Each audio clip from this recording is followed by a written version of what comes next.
ਪੰਚ ਦੋਖ ਅਰ ਅਹੰ ਰੋਗ ਇਹ ਤਨ ਤੇ ਸਗਲ ਦੂਰ ਕੀਨਾ। ਪੰਚ ਦੋਖ ਅਰ ਅਹੰ ਰੋਗ ਇਹ ਤਨ ਤੇ ਸਗਲ ਦੂਰ ਕੀਨਾ।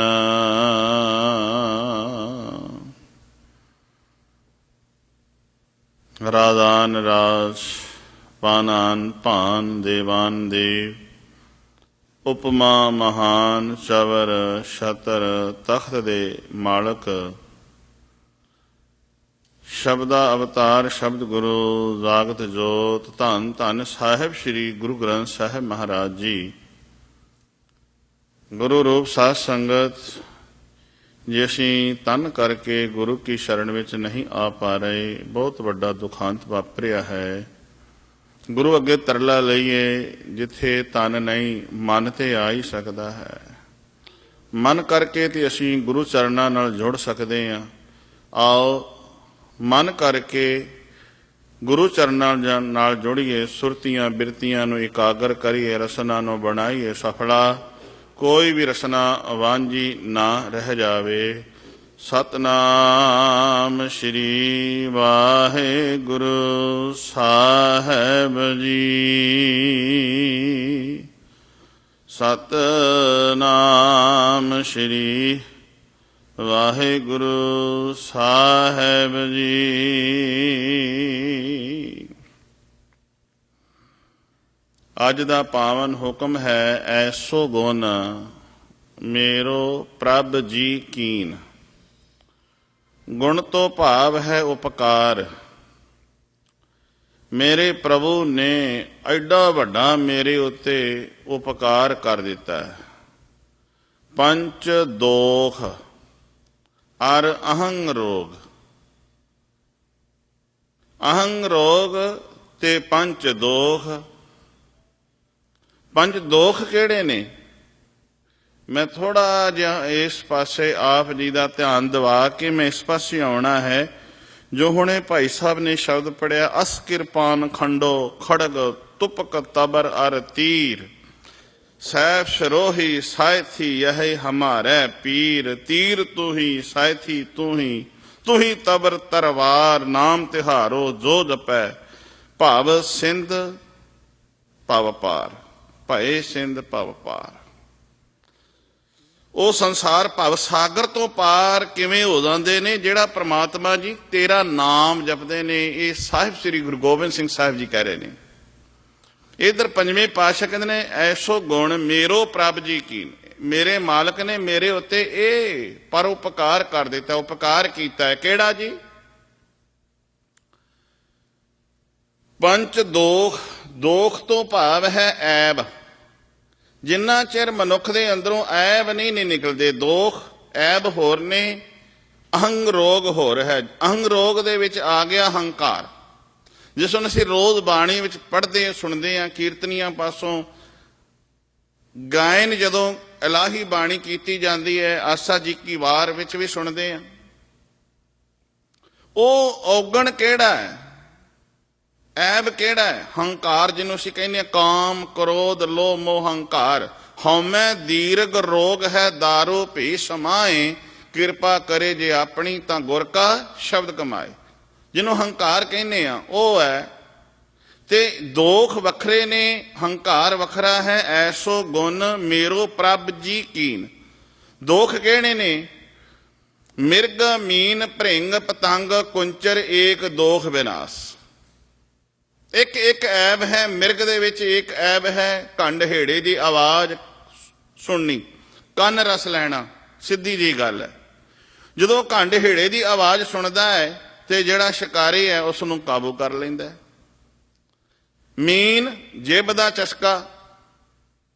ਮਿਰਗ ਤੇ ਮੀਨ ਜਿਹੜੀ ਹੈ ਜਦੋਂ ਜਿੱਬ ਦੇ ਚਸਕੇ ਵਿੱਚ ਆਉਂਦੀ ਹੈ, ਇੱਕ ਉਹਦੇ ਅੰਦਰ ਇੱਕ ਐਬ ਹੈ, ਕੇਵਲ ਜਿਭ ਦਾ ਚਸਕਾ। ਜਦੋਂ ਮਛਲੀ ਨੂੰ ਫੜਨਾ ਹੋਵੇ ਮਛਵਾਰਾ ਕੀ ਕਰਦਾ ਹੈ, ਇੱਕ ਨਿੱਕੀ ਜਿਹੀ ਕੁੰਡੀ ਦੇ ਉੱਤੇ ਮਾਸ ਲਾਉਂਦਾ ਹੈ, ਉਸ ਨੂੰ ਡੋਰ ਦੇ ਨਾਲ ਕਾਨਾ ਬੰਨਿਆ ਹੁੰਦਾ ਹੈ, ਕਾਨੇ ਦੇ ਅੱਗੇ ਡੋਰ ਤੇ ਡੋਰ ਅੱਗੇ ਇੱਕ ਕੁੰਡੀ ਬੰਨੀ ਹੁੰਦੀ ਹੈ, ਉੱਤੇ ਮਾਸ ਦਾ ਟੁਕੜਾ, ਮੱਛੀ ਆਉਂਦੀ ਹੈ, ਮਾਸ ਮੂੰਹ 'ਚ ਪਾਉਂਦੀ ਹੈ, ਤਾਲ ਵਿੱਚ ਕੁੰਡੀ ਫਸ ਜਾਂਦੀ ਹੈ। ਇੱਕੋ ਹੀ ਐਬ ਹੈ।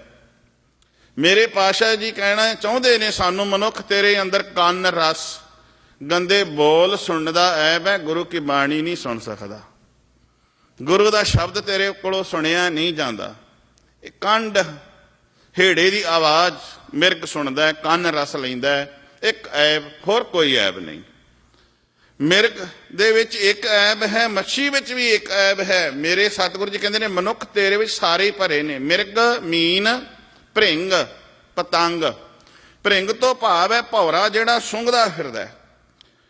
ਭੌਰਾ ਜਦੋਂ ਕੌਲ ਫੁੱਲ ਦੇ ਨੇੜੇ ਜਾਂਦਾ ਹੈ, ਕੌਲ ਫੁੱਲ ਦੀ ਖੁਸ਼ਬੂ ਲੈਣ ਲਈ ਉਸ ਉੱਪਰ ਬੈਠ ਜਾਂਦਾ ਹੈ। ਕੌਲ ਫੁੱਲ ਸਵੇਰੇ ਸੂਰਜ ਦੀਆਂ ਕਿਰਨਾਂ ਨਾਲ ਸਾਧ ਸੰਗਤ ਖਿੜਦਾ ਹੈ। ਆਥਣਾ ਹੋਵੇ ਤੇ ਉਹ ਆਪਣੀਆਂ ਪੰਖੜੀਆਂ ਨੂੰ ਸਮੇਟ ਲੈਂਦਾ ਹੈ ਸ਼ਾਮ ਵੇਲੇ, ਤੇ ਜਿਹੜਾ ਉੱਤੇ ਭੌਰਾ ਬੈਠਾ ਏ ਜੇ ਨਾ ਉੱਡੇ ਤੇ ਉਸ ਨੂੰ ਦਪੋਚ ਲੈਂਦਾ ਤੇ ਉਹਦੇ ਪ੍ਰਾਣ ਨਿਕਲ ਜਾਂਦੇ ਨੇ। ਇੱਕ ਐਬ ਹੈ ਕੇਵਲ ਸੁੰਘਣ ਦਾ। ਪਤੰਗੇ ਦੇ ਵਿੱਚ ਇੱਕ ਐਬ ਹੈ ਕੇਵਲ ਵੇਖਣ ਦਾ। ਪਤੰਗਾ ਜਿਹੜਾ ਹੈ ਦੀਵੇ ਦੀ ਲਾਟ ਨੂੰ ਵੇਖਦਾ ਹੈ, ਤੇ ਦੀਵੇ ਦੀ ਲਾਟ ਨੂੰ ਜਦੋਂ ਵੇਖਦਾ ਹੈ ਚਾਰ ਸ਼ਫੇਰੇ ਰੌਂਡ ਬੰਨ ਲੈਂਦਾ ਹੈ। ਵੇਖਦਿਆਂ ਵੇਖਦਿਆਂ ਉਹ ਜਦੋਂ ਦੀਵੇ ਦੀ ਲਾਟ ਦੇ ਕੋਲ ਆਉਂਦਾ ਤੇ ਚਿਰੜ ਹੁੰਦੀ ਹੈ ਤੇ ਸੜ ਜਾਂਦਾ ਹੈ। ਮੇਰੇ ਪਾਤਸ਼ਾਹ ਕਹਿੰਦੇ ਨੇ ਭੌਰਾ ਜਿਹੜਾ ਹੈ ਉਹ ਖੁਸ਼ਬੂ ਲੈਂਦਾ, ਬੰਦਾ ਵੀ ਥਾਂ ਥਾਂ ਤੇ ਸੁੰਘਦਾ ਫਿਰਦਾ ਹੈ। ਇਸੇ ਤਰ੍ਹਾਂ ਜਿਹੜਾ ਪਤੰਗਾ ਹੈ ਉਹ ਵੀ ਵੇਖਦਿਆਂ ਹੋਇਆਂ ਸੜ ਗਿਆ। ਤੇ ਸਾਹਿਬ ਜੀ ਸਾਨੂੰ ਦੱਸਣਾ ਚਾਹੁੰਦੇ ਨੇ ਮਨੁੱਖ ਪਰਾਇਆ ਤਨ ਵੇਖ ਕੇ ਸੜੀ ਤੁਰਿਆ ਜਾਂਦਾ, ਵਿਕਾਰੀ ਮਨੁੱਖ। ਤੇ ਜਿਹੜਾ ਤ੍ਰਿਸ਼ਨਾਲੂ ਹੈ ਉਹ ਪਰਾਇਆ ਧਨ ਵੇਖ ਕੇ ਸੜੀ ਜਾਂਦਾ ਹੈ। ਉਹਨਾਂ ਵਿੱਚ ਤੇ ਇੱਕ ਇੱਕ ਐਬ ਨੇ, ਮਨੁੱਖ ਵਿੱਚ ਸਾਰੇ ਭਰੇ ਨੇ। ਕੁੰਚਰ ਹਾਥੀ, ਉਹਦੇ ਵਿੱਚ ਕਾਮ ਦਾ ਐਬ ਹੈ। ਕਾਮ ਉਸ ਨੂੰ ਕਿੱਥੇ ਲਿਜਾ ਕੇ ਸੁੱਟਦਾ ਹੈ, ਇੰਨਾ ਬਲਵਾਨ ਹੁੰਦਾ ਹੈ। ਜਦੋਂ ਉਹਨੂੰ ਫੜਨਾ ਹੋਵੇ ਟੋਇਆ ਬਹੁਤਾ ਡੂੰਘਾ ਪੁੱਟ ਕੇ ਉੱਤੇ ਪਤਲੀ ਜੀ ਛੰਨ ਕਾਨਿਆਂ ਦੀ ਪਾ ਦਿੰਦੇ ਨੇ। ਕਾਲ ਬੂਤ ਕੀ ਹਸਤਨੀ ਮਨ ਬੌਰਾ ਰੇ, ਉੱਥੇ ਕਲਬੂਤ ਇੱਕ ਹਸਤਨੀ ਕਾਗਜ਼ ਦੀ ਬਣਾ ਦਿੱਤੀ। ਅੰਨਾ ਹੋਇਆ ਆਇਆ ਉਸ ਟੋਏ ਦੇ ਵਿੱਚ ਡਿੱਗ ਪਿਆ। ਬੜਾ ਬਲਵਾਨ ਹੈ, ਬੜੀ ਤਾਕਤਵਰ ਹੈ, ਉਹਦੇ ਵਿੱਚ ਤਾਕਤ ਬਹੁਤ ਹੈ। ਪਰ ਉੱਥੇ ਜਦੋਂ ਗਿਰਿਆ ਤੇ ਜਦੋਂ ਕਮਜ਼ੋਰ ਹੋ ਗਿਆ ਫਿਰ ਉਸ ਨੂੰ ਬਾਹਰ ਕੱਢਿਆ। ਮੁਹਾਵਤ ਨੇ ਤੇ ਸਿਰ ਦੇ ਵਿੱਚ ਅੰਕਸ਼ ਮਾਰਿਆ, ਅੰਕਸ਼ ਮਾਰ ਮਾਰ ਕੇ ਉਹਨੂੰ ਈਨ ਮਨਾ ਲਈ, ਫਿਰ ਉਹਦੇ ਤੇ ਭਾਰ ਲੱਦ ਦਿੱਤਾ। ਮੇਰੇ ਪਾਤਸ਼ਾਹ ਸਾਨੂੰ ਅੱਜ ਦੇ ਹੁਕਮ ਵਿੱਚ ਸਮਝਾ ਰਹੇ ਨੇ ਮਨੁੱਖ ਉਹਨਾਂ ਜੀਵਾਂ ਦੇ ਵਿੱਚ ਇੱਕ ਇੱਕ ਐਬ ਹੈ, ਤੇਰੇ ਵਿੱਚ ਸਾਰੇ ਐਬ ਭਰੇ ਨੇ। ਪਰ ਗੁਰੂ ਅਰਜਨ ਸਾਹਿਬ ਮਹਾਰਾਜ ਜੀ ਕਹਿੰਦੇ ਨੇ ਐਸੋ ਗੁਣ ਮੇਰੋ ਪ੍ਰਭ ਜੀ ਕੀਨ, ਪੰਚ ਦੋਖ ਅਰ ਅਹੰਗ ਰੋਗ। ਇਹ ਪੰਜ ਐਬ ਅਤੇ ਹੰਕਾਰ ਜਿਹੜਾ ਰੋਗ ਹੈ ਇਹ ਤਨ ਤੇ ਇਹ ਮੇਰੇ ਸਰੀਰ ਵਿੱਚੋਂ ਸਾਰੇ ਐਬ ਕੱਢ ਕੇ ਮੇਰੇ ਮਾਲਕ ਨੇ ਦੂਰ ਕਰ ਦਿੱਤੇ ਨੇ। ਹੁਣ ਮੇਰੇ ਵਿੱਚ ਇੱਕ ਐਬ ਨਹੀਂ ਰਹਿ ਗਿਆ। ਹੁਣ ਗੁਰੂ ਪਿਆਰਿਓ ਜਿਨ੍ਹਾਂ ਦੇ ਅੰਦਰੋਂ ਇਹ ਐਬ ਨਿਕਲ ਜਾਂਦੇ ਨੇ ਫਿਰ ਉਹਨਾਂ ਦੀ ਰੱਬ ਨਾਲ ਪਰਮਾਤਮਾ ਨਾਲ ਨੇੜਤਾ ਬਣ ਜਾਂਦੀ ਹੈ। ਤੇ ਜਦੋਂ ਨੇੜਤਾ ਬਣੇ, ਜਿਵੇਂ ਦਸਮ ਪਾਤਸ਼ਾਹ ਦੇ ਪਾਵਨ ਬਚਨ ਆਪਾਂ ਹੁਣੇ ਸੁਣ ਰਹੇ ਸੀ, ਤੀਰ ਤੂੰ ਹੀ ਸੈਥੀ ਤੂੰ ਹੀ ਤਬਰ ਤਰਵਾਰ, ਕਿਆ ਦਾਤਿਆ ਤੂੰ ਹੀ ਮੇਰਾ ਤੀਰ ਹੈ, ਤੂੰ ਹੀ ਤਬਰ ਹੈ ਜਿਹਨੂੰ ਅਸੀਂ ਛਵੀ ਕਹਿੰਦੇ ਆ, ਤਲਵਾਰ। ਨਾਮ ਤਿਹਾਰੋ ਜੋ ਜਪੈ, ਜਿਹੜਾ ਤੇਰਾ ਨਾਮ ਜਪਦਾ ਹੈ ਭਏ ਸਿੰਧ ਭਵ ਪਾਰ। ਭਾਵ ਉਹ ਸੰਸਾਰ ਭਵ ਸਾਗਰ ਤੋਂ ਪਾਰ ਹੁੰਦਾ ਹੈ। ਤੇ ਗੁਰੂ ਪਿਆਰਿਓ ਜਿਵੇਂ ਕਿਸੇ ਸੂਰਮੇ ਨੇ ਤਨ ਤੇ ਸੰਜੋਅ ਪਾਈ ਹੋਵੇ ਆਪਣੇ ਆਪ ਦਾ ਬਚਾਅ ਕਰਨ ਲਈ, ਤੇ ਹੱਥ ਵਿੱਚ ਸ਼ਸਤਰ ਹੋਵੇ, ਜਿਹੜਾ ਗੁਰੂ ਦਾ ਸਿੱਖ ਹੈ ਉਹ ਤਨ ਤੇ ਗੁਰੂ ਸ਼ਬਦ ਦੀ ਸੰਜੋਅ ਪਹਿਨਦਾ ਹੈ। ਤੇ ਜਦੋਂ ਗੁਰੂ ਸ਼ਬਦ ਦੀ ਸੰਜੋਅ ਉਹਦੇ ਤਨ ਤੇ ਹੋਵੇ ਤੇ ਗੁਰੂ ਦਾ ਸਿਰ ਤੇ ਹੱਥ ਹੋਵੇ, ਫਿਰ ਮੇਰੇ ਪਾਤਸ਼ਾਹ ਜੀ ਕਹਿੰਦੇ ਨੇ ਅਸ ਕਿਰਪਾਨ, ਅਸ ਤੋਂ ਭਾਵ ਹੈ ਤਲਵਾਰ, ਕਿਰਪਾਨ। ਫਿਰ ਖੰਡੋ, ਖੰਡੋ ਦਾ ਅਰਥ ਕਰਾਂਗੇ ਦੋ ਕਿਰਪਾਨਾਂ ਨੂੰ ਪਿੱਠਾਂ ਨਾਲ ਪਿੱਠ ਜੋੜ ਦਿਓ ਤੇ ਉਹ ਬਣ ਜਾਏਗਾ ਖੰਡਾ, ਜਿਹਨੂੰ ਭਗਤੀ ਤੇ ਸ਼ਕਤੀ। ਮੇਰੇ ਪਾਤਸ਼ਾਹ ਕਹਿੰਦੇ ਨੇ ਭਗਤੀ ਵੀ ਕਰਨੀ ਜ਼ਰੂਰੀ ਹੈ ਤੇ ਨਾਲ ਸ਼ਕਤੀ ਦਾ ਵੀ ਸੁਮੇਲ ਕਰਾਇਆ, ਮੀਰੀ ਤੇ ਪਲੱਸ ਪੀਰੀ। ਮੀਰੀ ਤੇ ਪੀਰੀ ਕਿਆ ਅਸ ਕਿਰਪਾਨ ਖੰਡੋ ਖੜਗ, ਖੜਗ 4 ਉਂਗਲਾਂ ਚੌੜਾ ਤੇ 50 ਉਂਗਲਾਂ ਲੰਮੇਰਾ ਹੁੰਦਾ ਹੈ, ਇਹਨੂੰ ਖੜਗ ਕਿਹਾ। ਫਿਰ ਕਿਹਾ ਤੁਪਕ ਬੰਦੂਕ, ਤਬਰ ਛਵੀ ਅਤੇ ਭੱਥੇ ਵਿੱਚੋਂ ਜਿਹੜੇ ਤੀਰ ਪਾਏ ਹੋਏ ਨੇ, ਮੇਰੇ ਪਾਤਸ਼ਾਹ ਕਹਿੰਦੇ ਨੇ ਸੈਫ ਸਰੋਹੀ ਸਾਇਥੀ ਯਹੀ ਹਮਾਰਾ ਪੀਰ। ਇਹ ਮੇਰੇ ਪੀਰ ਨੇ, ਇਹ ਮੇਰੇ ਮੁਰਸ਼ਦ ਨੇ, ਭਾਵ ਇਹਨਾਂ ਤੋਂ ਬਿਨਾਂ ਮੈਂ ਰਹਿ ਨਹੀਂ ਸਕਦਾ। ਗੁਰੂ ਪਿਆਰਿਓ, ਧੰਨ ਗੁਰੂ ਗੋਬਿੰਦ ਸਿੰਘ ਸਾਹਿਬ ਮਹਾਰਾਜ ਦੇ ਪਾਵਨ ਬਚਨ ਹਨ ਕਿ ਇਹਨਾਂ ਦੇ ਨਾਲ ਹੀ ਮੇਰੀ ਤੇਰੇ ਨਾਲ ਸਾਂਝ ਹੈ ਸਿੱਖਾ, ਜੇ ਤੇਰੇ ਇਹ ਤਨ ਤੇ ਨਹੀਂ ਤੇ ਤੇਰੀ ਮੇਰੇ ਨਾਲ ਸਾਂਝ ਨਹੀਂ ਬਣ ਸਕਦੀ। ਕਿਉਂਕਿ ਭਾਈ ਦੇਸਾ ਜੀ ਦਾ ਰਹਿਤਨਾਮਾ ਹੈ, ਪਾਤਸ਼ਾਹ ਕਹਿੰਦੇ ਨੇ ਬਿਨਾ ਸ਼ਸਤਰਾਂ ਕੇਸੰਗ ਨਰੰਗ ਭੇਡ ਜਾਨੋ, ਗਹੇ ਤਾਂ ਕੇ ਕਾਨ ਕਿਤੇ ਲੈ ਸਿਧਾਨੋ। ਇਹ ਮੋਰ ਆਗਿਆ ਸੁਨੋ ਲੈ ਪਿਆਰੇ, ਬਿਨਾ ਤੇਗੰ ਕੇਸੰਗ ਦੇਵੋ ਨਾ ਦਿਦਾਰੇ। ਮੈਂ ਇਸ ਤੁਕ ਨੂੰ ਤਾਂ ਲਿਆ ਹੈ ਕਿ ਮੈਂ ਕੱਲ ਇਹ ਆਪ ਨਾਲ ਲੜੀ ਸਾਂਝੀ ਕਰ ਰਿਹਾ ਸੀ ਕਿ ਜਦੋਂ ਜਾਜੋਂ ਦੇ ਜੰਗਲ ਦੇ ਵਿੱਚੋਂ ਭਾਈ ਰੋਸ਼ਨ ਸਿੰਘ ਸ਼ੇਰ ਨੂੰ ਮਾਰਦੇ ਨੇ ਤੇ ਬਹਾਦਰ ਸ਼ਾਹ ਦੇ ਸਾਹਮਣੇ ਲਿਆ ਕੇ ਧਰੂ ਕੇ ਕਮਰ ਕੱਸੇ ਨਾਲ ਬੰਨ ਕੇ ਲਿਆ ਕੇ ਸੁੱਟ ਦਿੰਦੇ ਨੇ। ਉਹਨਾਂ ਨੇ ਸ਼ਸਤਰ ਦੀ ਵਰਤੋਂ ਕੀਤੀ ਸੀ। ਸ਼ਸਤਰ ਕਿਹੜਾ ਸੀ? ਇੱਕ ਨਿੱਕਾ ਜਿਹਾ ਕੁਤਕਾ, ਭਾਵ ਸੋਟਾ, ਡੰਡਾ। ਉਸੇ ਨਾਲ ਉਹਨਾਂ ਨੂੰ ਇਹ ਜਿਹੜਾ ਕੁਤਕਾ ਸੀ, ਸੋਟਾ ਸੀ, ਉਹਨਾਂ ਨੂੰ ਚਲਾਉਣ ਦਾ ਅਭਿਆਸ ਸੀ। ਅੱਜ ਤੇ ਸ਼ਸਤਰ ਅਸੀਂ ਫੜ ਲੈਂਦੇ ਹਾਂ ਪਰ ਉਹਦਾ ਅਭਿਆਸ ਨਹੀਂ ਕਰਦੇ। ਜੇ ਸਾਡੇ ਕੋਲ ਕੋਈ ਵਸਤੂ ਹੋਵੇ ਤੇ ਅਸੀਂ ਉਹਦਾ ਅਭਿਆਸ ਨਹੀਂ ਕਰਾਂਗੇ, ਉਸ ਨੂੰ ਚਲਾਉਣਾ ਨਹੀਂ ਆਉਂਦਾ, ਦੁਸ਼ਮਣ ਉਹ ਖੋ ਕੇ ਸਾਡੇ ਉੱਤੇ ਹੀ ਵਾਰ ਕਰ ਸਕਦਾ ਹੈ। ਪਰ ਜੇ ਸਿੱਖਾਂ, ਮੇਰੇ ਪਾਤਸ਼ਾਹ ਕਹਿੰਦੇ ਨੇ ਜੇ ਤੂੰ ਇਹਦਾ ਅਭਿਆਸ ਕੀਤਾ ਹੈ ਤੇ ਇਸ ਅਭਿਆਸ ਦੇ ਨਾਲ ਤੂੰ ਮਜਲੂਮ ਦੀ ਰੱਖਿਆ ਤੇ ਜਰਵਾਣੇ ਦੀ ਭਖਿਆ, ਜਰਵਾਣੇ ਦੇ ਦੰਦ ਖੱਟੇ ਕਰ ਸਕਦਾ ਹੈ। ਤਾਂ ਹੀ ਤਾਂ ਮੇਰੇ ਪਾਤਸ਼ਾਹ ਇਸ ਸ਼ਸਤਰਾਂ ਨੂੰ ਆਪਣਾ ਪੀਰ ਕਹਿੰਦੇ ਨੇ। ਅਸ ਕਿਰਪਾਨ ਖੰਡੋ ਖੜਗ ਤੁਪਕ ਤਬਰ ਅਰ ਤੀਰ, ਸੈਫ ਸਰੋਹੀ ਸਾਇਥੀ ਯਹੀ ਹਮਾਰਾ ਪੀਰ। ਹੁਣ ਇਹ ਜਿਹੜਾ ਕੁਤਕੇ ਦੀ ਗੱਲ ਕਰੀਏ, ਸ਼ੇਰ ਨੂੰ ਮਾਰਨਾ, ਇੱਕ ਭਾਈ ਰੋਸ਼ਨ ਸਿੰਘ ਕੁਤਕੇ ਦੇ ਨਾਲ ਸ਼ੇਰ ਮਾਰ ਕੇ ਅੱਗੇ ਲਿਆ ਸੁੱਟਦੇ ਨੇ।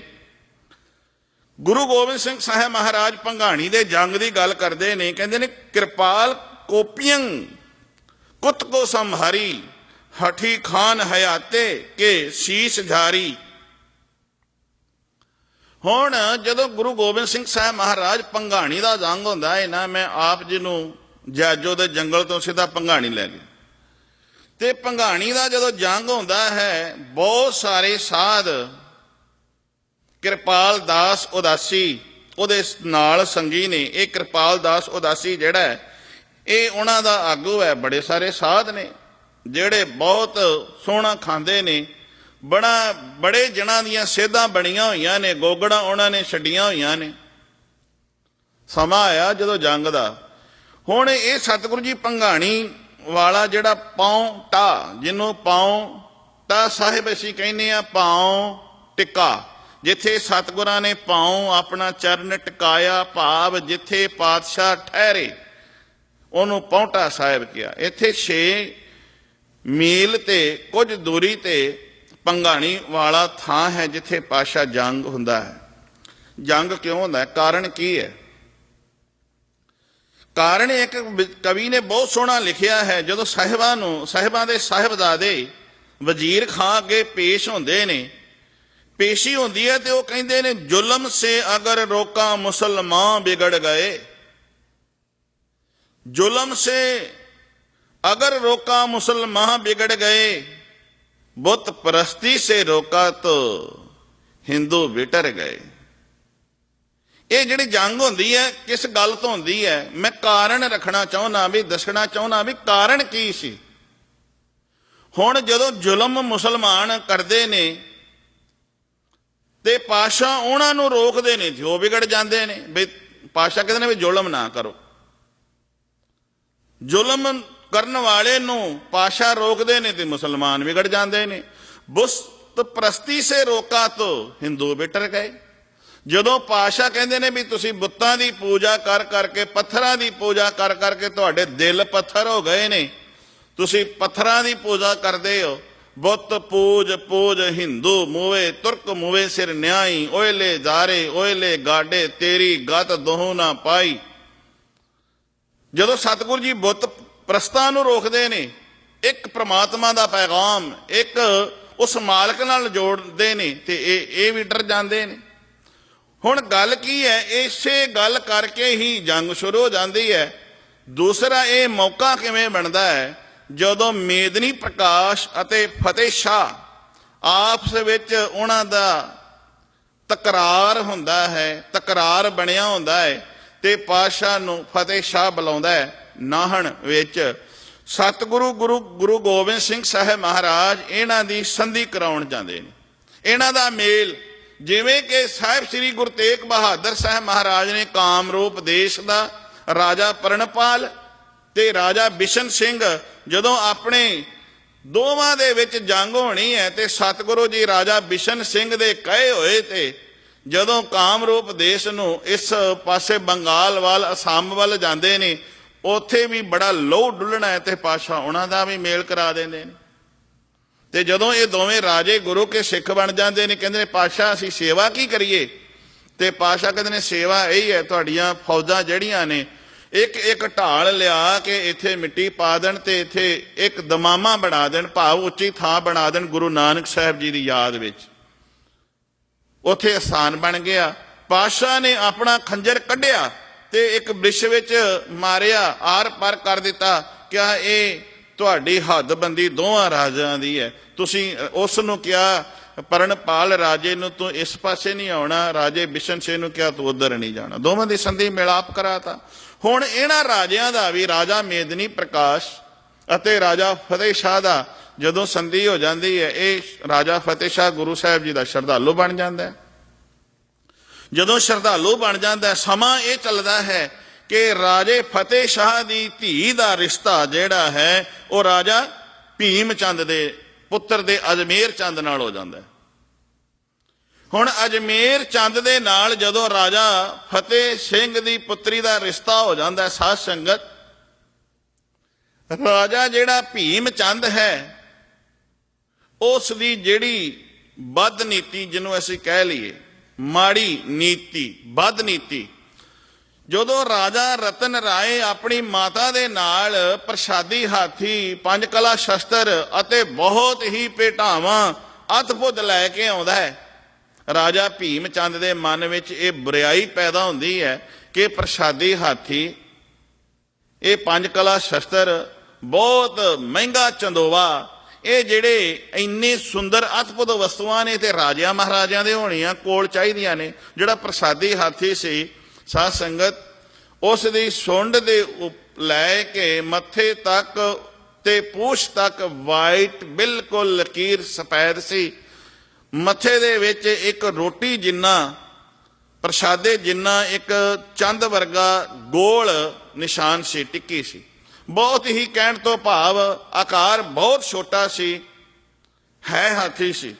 ਇੱਥੋਂ ਤੱਕ ਇਤਿਹਾਸਕਾਰ ਦੱਸਦੇ ਨੇ ਕਿ ਕਲਗੀਆਂ ਵਾਲੇ ਪਾਤਸ਼ਾਹ ਜਦੋਂ ਸਿੰਘਾਸਣ ਤੇ ਬੈਠਦੇ ਸਨ, ਇਹ ਪ੍ਰਸਾਦੀ ਹਾਥੀ ਪਾਤਸ਼ਾਹ ਨੂੰ ਚੌਰ ਵੀ ਕਰਦਾ। ਇਹ ਜਿਹੜੀਆਂ ਵਸਤੂਆਂ ਨੇ, ਜਦੋਂ ਰਾਜਾ ਫਤਿਹ ਸ਼ਾਹ ਦੇ ਅਤੇ ਅਜਮੇਰ ਚੰਦ ਦੀ ਧੀ ਦਾ ਰਿਸ਼ਤਾ ਹੋ ਜਾ, ਅਜਮੇਰ ਚੰਦ ਦੇ ਨਾਲ ਵਾਹਿਗੁਰੂ ਰਿਸ਼ਤਾ ਹੁੰਦਾ ਹੈ ਰਾਜਾ ਫਤਿਹ ਸ਼ਾਹ ਦੀ ਪੁੱਤਰੀ ਦਾ, ਭੀਮ ਚੰਦ ਦਾ ਪੁੱਤਰ ਰਾਜਾ ਅਜਮੇਰ ਚੰਦ। ਤੇ ਦੋਵਾਂ ਦੇ ਵਿੱਚ ਜਦੋਂ ਰਿਸ਼ਤਾ ਬਣਦਾ ਹੈ ਤੇ ਵਿਆਹ ਹੋਣਾ ਹੈ, ਤੇ ਇਹਨਾਂ ਨੇ ਇਹਨੇ ਵਿਆਹ ਦੇ ਕਾਰਨ ਇਹ ਵਸਤੂਆਂ ਮੰਗ ਲਈਆਂ। ਪਾਤਸ਼ਾਹ ਨੇ ਇਸ ਦੀ ਨੀਤੀ ਨੂੰ ਠਹਿਰਾਉਂਦਿਆਂ ਹੋਇਆਂ ਅਤੇ ਸਿੱਖ ਦੀ ਭਾਵਨਾ ਨੂੰ ਜਾਣਦਿਆਂ ਹੋਇਆਂ ਕਿ ਇਹ ਜਿਹੜੀਆਂ ਵਸਤੂਆਂ ਨੇ ਗੁਰੂ ਨਾਨਕ ਦੇ ਘਰ ਵਾਸਤੇ ਇਹ ਭੇਟਾਵਾਂ ਆਈਆਂ ਨੇ, ਕਿਸੇ ਨੂੰ ਨਹੀਂ ਦਿੱਤੀਆਂ ਜਾ ਸਕਦੀਆਂ, ਇਨਕਾਰ ਕਰ ਦਿੱਤਾ। ਇੱਥੋਂ ਹੀ ਲੋਹਾ ਲੈਣਾ ਸ਼ੁਰੂ ਹੋ ਗਏ। ਹੁਣ ਰਾਜਾ ਭੀਮ ਚੰਦ ਨੇ ਖਿਆਲ ਬਣਾਇਆ ਕਿ ਸਤਿਗੁਰੂ ਜੀ ਪਾਉਂਟਾ ਸਾਹਿਬ ਦੀ ਧਰਤੀ ਹੈ, ਪਹਾੜੀ ਇਲਾਕਾ ਹੈ, ਪਹਾੜੀ ਲੋਕ ਜਿਹੜੇ ਨੇ ਗੁਰੂ ਸਾਹਿਬ ਜੀ ਦੀ ਮਦਦ ਵਿੱਚ ਨਹੀਂ ਆਉਣਗੇ। ਇਸ ਪਾਸੋਂ ਪਾਤਸ਼ਾਹ ਜੀ ਗਏ ਹੋਏ ਨੇ, ਅਸੀਂ ਇੱਥੇ ਜੰਗ ਕਰਦੇ ਹਾਂ। ਤੇ ਸਬਬ ਕੀ ਬਣਾਇਆ, ਜਿਹੜੇ ਪੀਰ ਬੁੱਧੂ ਸ਼ਾਹ ਨੇ 500 ਪਠਾਨ ਗੁਰੂ ਸਾਹਿਬ ਜੀ ਦੇ ਪਾਸ ਨੌਕਰੀ ਤੇ ਰਖਵਾਏ ਸਨ, ਉਹਨਾਂ ਨੂੰ ਵੀ ਖਰੀਦ ਲਿਆ, ਉਹਨਾਂ ਨੂੰ ਆਪਣੇ ਵੱਲ ਕਰ ਲਿਆ, ਉਹ ਵੀ ਬੇਮੁਖ ਹੋ ਗਏ। ਤੇ ਜਿਹੜੇ ਸਾਧ ਸਨ, ਜਦੋਂ ਪਤਾ ਲੱਗਾ ਵੀ ਜੰਗ ਹੋਣ ਲੱਗੀ ਹੈ, ਵੱਡੀਆਂ ਗੋਗੜਾਂ ਵਾਲੇ ਸਨ, ਉਦਾਸੀ ਸਨ, ਉਹ ਵੀ ਨਿਕਲ ਗਏ ਖੁਰਨ ਖੁਰਨ। ਤੇ ਜਦੋਂ ਥੋੜੇ ਜਿਹੇ ਸਿੱਖ ਰਹਿ ਗਏ, ਮੇਰੇ ਪਾਤਸ਼ਾਹ, ਜੇ ਅਸੀਂ ਕਹੀਏ ਨਾ ਸ਼ਬਦ ਸੁਰਤ ਭਵ ਸਾਗਰ ਤਰੀਐ, ਸੁਰਤ ਦਾ ਜਦੋਂ ਸੁਮੇਲ ਸ਼ਬਦ ਦੇ ਵਿੱਚ ਹੋ ਜਾਂਦਾ ਹੈ ਨਾ, ਸੁਰਤ ਜਦੋਂ ਪ੍ਰਮਾਤਮਾ ਦੇ ਵਿੱਚ ਜੁੜਦੀ, ਜਿਹਨੂੰ ਮੈਡੀਟੇਸ਼ਨ ਕਹਿ ਦਈਏ, ਜਦੋਂ ਸੁਰਤ ਪ੍ਰਮਾਤਮਾ ਦੇ ਵਿੱਚ ਜੁੜ ਜਾਂਦੀ ਹੈ ਨਾ, ਉਦੋਂ ਸਰੀਰ ਬੇਦੇਹ ਹੋ ਜਾਂਦਾ। ਬੇਦੇਹ ਤੋਂ ਭਾਵ ਹੈ ਸਰੀਰ ਵੱਖਰਾ ਤੇ ਆਤਮਾ ਵੱਖਰੀ ਪ੍ਰਮਾਤਮਾ ਦੇ ਨਾਲ ਜੁੜ ਜਾਂਦੀ। ਉਦੋਂ ਸਰੀਰ ਦੇ ਨਾਲ ਲੈਣਾ ਦੇਣਾ ਘੱਟ ਹੋ ਜਾਂਦਾ ਹੈ। ਉਦੋਂ ਸਰੀਰ, ਜਿਵੇਂ ਸਰੀਰ ਤੇ ਬਸਤਰ ਨੇ, ਹੁਣ ਬਸਤਰਾਂ ਨੂੰ ਕੋਈ ਚੀਰ ਪਾੜ ਕਰ ਵੀ ਦੇਵੇ ਤੇ ਸਰੀਰ ਦੇ ਤੱਕ ਕੋਈ ਸ਼ਸਤਰ ਨਾ ਲੱਗੇ ਤੇ ਪੀੜ ਨਹੀਂ ਹੁੰਦੀ। ਇਸੇ ਤਰ੍ਹਾਂ ਇਹ ਸਰੀਰ ਰੂਪੀ ਕੱਪੜਾ ਤੇ ਆਤਮਾ ਵੱਖਰੀ। ਜਿਨ੍ਹਾਂ ਦੀ ਸੁਰਤ ਪ੍ਰਮਾਤਮਾ ਦੇ ਨਾਲ ਜੁੜ ਜਾਂਦੀ ਹੈ ਨਾ, ਉਹਨਾਂ ਨੂੰ ਫਿਰ ਸਰੀਰ ਤੇ ਫੱਟ ਖਾ ਕੇ ਵੀ ਪੀੜ ਨਹੀਂ ਹੁੰਦੀ। ਸਾਹਿਬ ਸ੍ਰੀ ਗੁਰੂ ਗੋਬਿੰਦ ਸਿੰਘ ਸਾਹਿਬ ਮਹਾਰਾਜ ਨੇ ਜਦੋਂ ਥੋੜੇ ਜਿਹੇ ਸਿੱਖ, ਥੋੜੇ ਜਿਹੇ ਸੈਨਿਕ ਬਚ ਗਏ, ਪਾਤਸ਼ਾਹ ਉਹਨਾਂ ਨੂੰ ਬੜੀ ਦਲੇਰੀ ਨਾਲ ਕਹਿੰਦੇ ਨੇ, ਗੁਰੂ ਤੇ ਭਰੋਸਾ ਰੱਖ ਕੇ ਆਪਾਂ ਜੰਗ ਵਿੱਚ ਜੂਝਾਂਗੇ, ਕਿਉਂਕਿ ਸ਼ਸਤਰ ਵਾਹੁਣ ਦਾ ਚਾਹ ਹੈ। ਇੱਧਰ ਪੀਰ ਬੁੱਧੂ ਸ਼ਾਹ ਨੂੰ ਵੀ ਪਤਾ ਲੱਗ ਗਿਆ। ਪੀਰ ਬੁੱਧੂ ਸ਼ਾਹ 700 ਮਰੀਦ, ਆਪਣੇ 4 ਪੁੱਤਰ, ਭਰਾ, ਭਤੀਜੇ, ਇਹ ਸਾਰਾ ਪਰਿਵਾਰ ਲੈ ਕੇ ਆ ਗਿਆ, ਕਿਉਂਕਿ 500 ਜਿਹੜੇ ਪਠਾਨ ਸਾਹਿਬ ਸ੍ਰੀ ਗੁਰੂ ਗੋਬਿੰਦ ਸਿੰਘ ਸਾਹਿਬ ਮਹਾਰਾਜ ਪਾਸ ਇਸ ਨੇ ਭਰਤੀ ਕਰਵਾਏ ਸਨ, ਉਹ ਬੇਮੁਖ ਹੋ ਕੇ ਚਲੇ ਗਏ। ਜੰਗ ਹੁੰਦੀ ਹੈ, ਜੰਗ ਸ਼ੁਰੂ ਹੁੰਦੀ ਹੈ ਤੇ ਕਿਰਪਾਲ ਦਾਸ ਜਿਹੜਾ ਉਦਾਸੀ ਹੈ, ਇਹਦੇ ਵੀ ਸਾਥੀ ਚਲੇ ਜਾਂਦੇ ਨੇ। ਪਰ ਕਿਰਪਾਲ ਦਾਸ ਆਪਣੇ ਉਦਾਸੀ ਪਰੰਪਰਾ ਦੀ ਇੱਕ, ਮੰਨ ਲਓ ਕਿ ਜਿਵੇਂ ਅਸੀਂ ਕਹਿੰਦੇ ਹਾਂ ਗੰਢੀ, ਟੁੱਟੀ ਗੰਢੀ ਵਾਲੀ ਅਵਸਥਾ ਹੈ, ਉਸ ਨੂੰ ਬਰਕਰਾਰ ਰੱਖਣ ਲਈ ਕਿਰਪਾਲ ਦਾਸ ਉਦਾਸੀ ਆਪ ਨਹੀਂ ਗਏ, ਰੁਕ ਗਏ, ਕੁਝ ਨਾਲ ਹੋਰ ਉਹਨਾਂ ਦੇ ਰੁਕ ਗਏ। ਜਦੋਂ ਜੰਗ ਸ਼ੁਰੂ ਹੁੰਦੀ ਹੈ, ਉਸ ਜੰਗ ਦੇ ਵਿੱਚ ਰਾਜੇ ਤੇ ਹੈ ਹੀ ਨੇ ਇਕੱਠੇ ਹੋ ਕੇ ਸਾਂਝਾ ਇਹ ਜੰਗ ਕਰ ਰਹੇ ਨੇ, ਮਿਲ ਕਰਕੇ ਗੁਰੂ ਸਾਹਿਬ ਜੀ ਨਾਲ ਜੰਗ ਕਰਨ ਲੱਗੇ। ਇਹਨਾਂ ਦੇ ਵਿੱਚ ਇੱਕ ਜਰਨੈਲ ਹਯਾਤ ਖਾਨ ਆਇਆ, ਜਿਹੜਾ ਸਮੇਂ ਦੀ ਹਕੂਮਤ ਔਰੰਗਜ਼ੇਬ ਵੱਲੋਂ ਭੇਜਿਆ ਗਿਆ। ਮੈਂ ਖਾਨ ਦੀ ਪਰਿਭਾਸ਼ਾ ਦੱਸਾਂ, ਜਿਨ੍ਹਾਂ ਨਾਮ ਖਾਨ ਸੁਲਤਾਨ ਹੁੰਦੇ ਡਿੱਠੇ ਖੇ, ਨਾਨਕ ਉੱਠੀ ਚੱਲਿਆ ਸਭ ਕੂੜੇ ਟੁੱਟੇ ਨੇ। ਜਿਨ੍ਹਾਂ ਨਾਮ ਸੁਲਤਾਨ ਖਾਨ, ਸੁਲਤਾਨ ਖਾਨ ਤੋਂ ਭਾਵ ਹੈ ਰਹੀਸ਼, ਰਾਜੇ ਮਹਾਰਾਜੇ। ਸੁਲਤਾਨ ਖਾਨ, ਉਹਨਾਂ ਨੇ ਆਪਣੇ ਨਾਵਾਂ ਦੇ ਨਾਲ ਖਾਨ ਰੱਖਿਆ ਹੈ। ਹਯਾਤ ਖਾਨ ਆਇਆ ਹੈ, ਜਿਨ੍ਹਾਂ ਨਾਮ ਸੁਲਤਾਨ ਖਾਨ ਹੁੰਦੇ ਡਿੱਠੇ ਖੇ, ਮਿੱਟੀ ਵਿੱਚ ਮਿੱਟੀ ਹੁੰਦੇ ਵੇਖੇ। ਬੜੇ ਬੜੇ ਰਹੀਸ਼, ਬੜੇ ਬੜੇ ਰਾਜੇ ਮਹਾਰਾਜੇ। ਕਵੀ ਜੀ ਦੇ ਮੈਂ ਬੋਲ ਆਪ ਨਾਲ ਸਾਂਝੇ ਕਰਦਾ, ਜੋ ਗੁਰੂ ਗੋਬਿੰਦ ਸਿੰਘ ਸਾਹਿਬ ਮਹਾਰਾਜ ਜੀ ਇੱਥੇ ਜੰਗ ਵਿੱਚ ਕਹਿੰਦੇ ਨੇ ਨਾ, ਜੰਗ ਦਾ ਨਕਸ਼ਾ ਅੱਗੋਂ ਤਿਆਰ ਕਰਦੇ ਨੇ, ਕਹਿੰਦੇ ਨੇ ਕਿਰਪਾਲ ਕੋਪੀਆਂ ਕੁੱਤ ਕੋ ਸੰਭਾਰੀ। ਕਿਰਪਾਲ, ਹੁਣ ਦਾਸ ਜਿਹੜੇ ਉਦਾਸੀ ਸਾਧ ਹੁੰਦੇ ਨੇ, ਉਹਨਾਂ ਕੋਲ ਕੁੱਤਕਾ ਹੁੰਦਾ ਹੈ, ਛੋਟਾ ਮੋਟਾ। ਕਿਰਪਾਲ ਦਾਸ ਉਦਾਸੀ ਸਾਧ, ਜਦੋਂ ਜੰਗ ਸ਼ੁਰੂ ਹੋਣ ਲੱਗੀ ਹੈ, ਆਰੰਭ ਹੋ ਗਈ, ਜਿਹੜਾ ਸੁਲਤਾਨ ਹੈ ਖਾਨ, ਆਪਣੇ ਅੱਗੇ ਨਾਂ ਹਯਾਤ ਖਾਨ ਆਉਂਦਾ ਹੈ। ਇਹ ਐਵੇਂ ਆਇਆ ਕਿ ਜਿਵੇਂ ਹੁਣੇ ਗਿਆ ਤੇ ਹੁਣੇ ਆਇਆ, ਪਲ ਵਿੱਚ ਤੇ ਛਿਨ ਵਿੱਚ ਹੁਣ ਮੈਂ ਜੰਗ ਜਿੱਤ ਲੈਣੀ ਹੈ, ਅੱਗੇ ਕੁਛ ਵੀ ਨਹੀਂ ਸਮਝਦਾ। ਜਦੋਂ ਇਸ ਤਰ੍ਹਾਂ ਆ ਰਿਹਾ ਹੈ ਤੇ ਕਿਰਪਾਲ ਕੋਪੀਆਂ ਕੁੱਤ ਕੋ ਸੰਭਾਰੀ, ਕਿਰਪਾਲ ਦਾਸ ਉਦਾਸੀ ਨੇ ਇੱਕ ਕੁੱਤਕਾ, ਇੱਕ ਸੋਟਾ ਸੰਭਾਲਿਆ, ਹੱਥ ਵਿੱਚ ਲਿਆ।